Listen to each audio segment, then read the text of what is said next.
Hello. So last time we talked about the beginning. Creation is like a lightning bolt coming down from above, coming down from Spirit or God. Spirit in most traditions is considered essentially the closest thing to God. Spirit is the life force or the energy that comes from God. And I'm not going to go too much into that now, but in most spiritual traditions, that is the meaning of spirit. Spirit is like the energy or the light that infuses all the other sort of metaphysical terms, such as soul. Spirit and soul are directly connected. And spirit, again, in most traditions, is the energy which infuses soul. Soul is very close to heart. So if you think of spirit, soul, and heart as somewhat similar or adjacent, and spirit being the energy through which God infuses both those things. Now that's just a little glimpse of later on of what we're getting to, which would be up here. But for now, just a little short recap.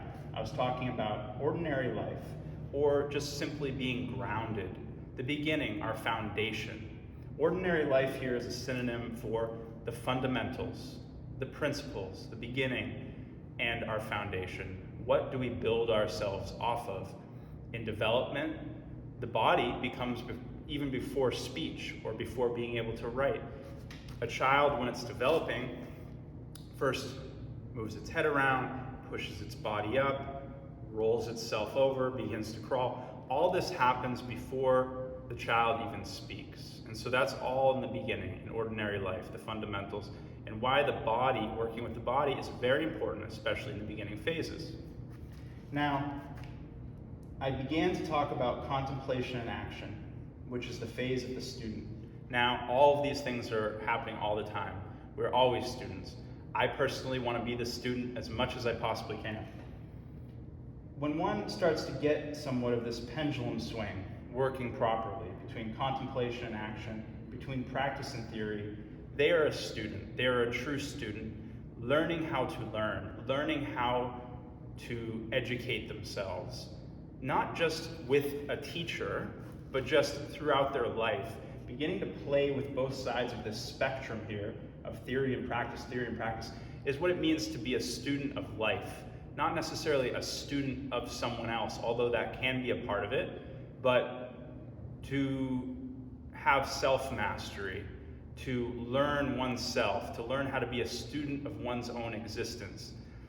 We get so attached to ourselves, our body, our sense of self, our sense of I, that we forget that we were just dropped into this body that had these various faculties, a certain height, a certain frame, certain cognitive abilities, certain virtues or lack thereof, and we were just dropped into it.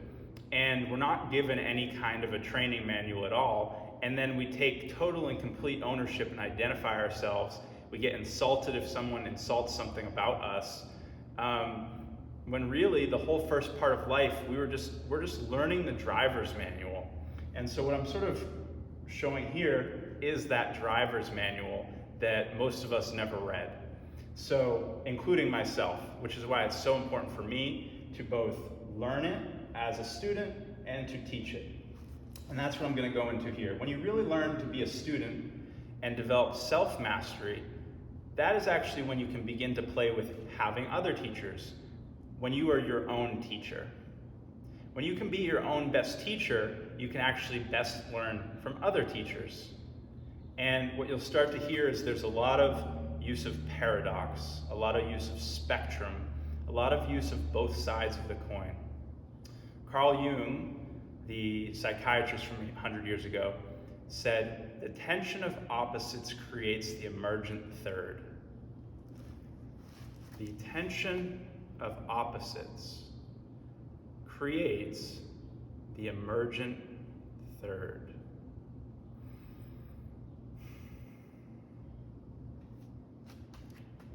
The tension of opposites creates the emergent third. And so he said this in many different ways. Now, what does that mean exactly? Well, what that means is that the truth lies in playing with both sides of the coin, both sides of the spectrum. The truth is we actually don't know. We don't know. In Zen, a very common mantra is clear mind, don't know, don't know. Clear mind, don't know, don't know.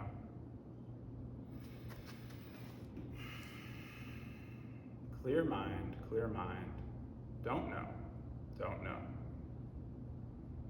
And so really, there's mystery in every moment. And that's one of the things that starts to create things that we're missing as adults. Curiosity, a sense of wonder, a sense of awe. And these things are related to other things like levity, comedy, grace, lightness, play, joy. When we think we know and things are black and white, and rather than holding paradox, we choose one side or the other and forget that we're supposed to be flowing between the two. To be a teacher is to be a student. To be a student is to be a teacher. To be a great student is to be a student of oneself. And that allows us to be a student of another. And so another thing that I want to kind of get into is just that we've corrupted so many words. Where do we hear these words most often? Student, teacher, school, discipline. These words get corrupted for us. Probably every single word on this board right here gets corrupted in our early childhood. And we still use them. Sometimes they bother us, sometimes they don't. Sometimes, I have an aversion to discipline, or I have an aversion to school, or I have an aversion to being a teacher, or to a student, or to devotion, or to instruction, or to awakening, or to theory or practice. And most of this is because we learn these words in our childhood. And we learn these words from people that were ignorant, people that were probably doing the best that they could.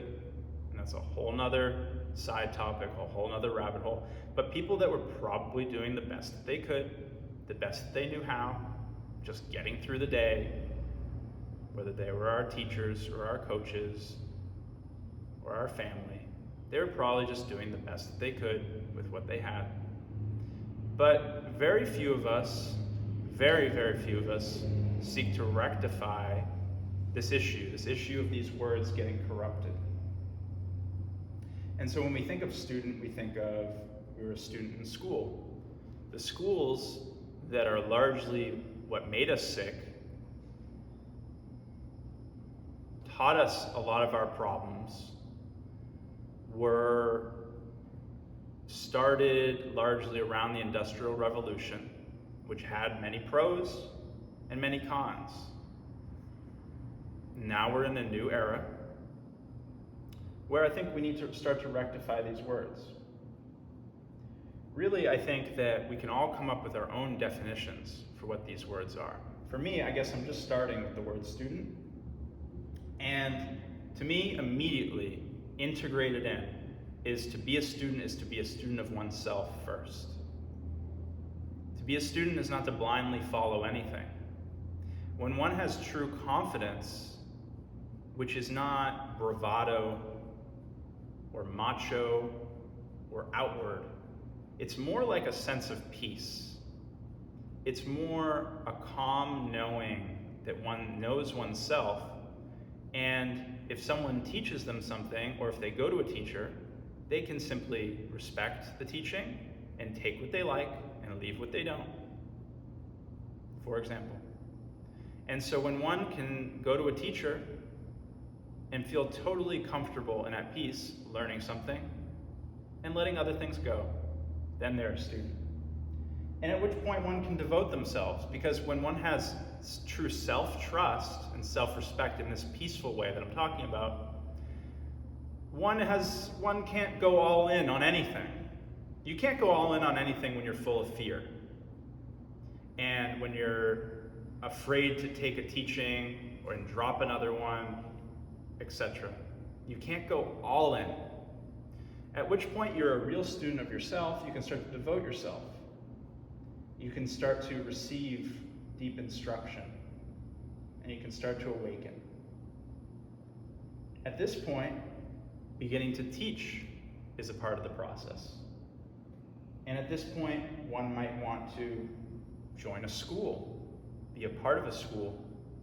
A school can be anything. A school can be a dance school, it can be a religious school, it can be a martial arts school, it can be an art school, it can be a nature school. There's so many different types of schools available out there. It could simply be a school of thought. One can become a student of someone who's not alive. One can become a student of someone they don't know. It could be a priest or rabbi, a sage, a poet, a fiction writer from hundreds of years ago. Any of these things. And at this point in the chakra system, it's often called the Great Leap. In Dan Millman's, I think, second book, not The Way of the Peaceful Warrior, but his second book, where it talks about meeting with a great healer in Hawaii, their depiction of the chakra system, which they don't call the chakra system, or they might, I forget, but they call it the Great Leap. And the Great Leap is from the third into the fourth chakra. This is the Great Leap because most people never make this leap. In David R. Hawkins' book, I think it's called Power versus Force, he also calls it something akin to the Great Leap, and he has courage at that point. I also think that courage is very fundamental there, although I'm not sure that that is the principal virtue for that Great Leap. But it does make a lot of sense, and a lot of people have come to that. But at that point, when one makes that leap, they start to play with the combination of discipline and love, discipline and love.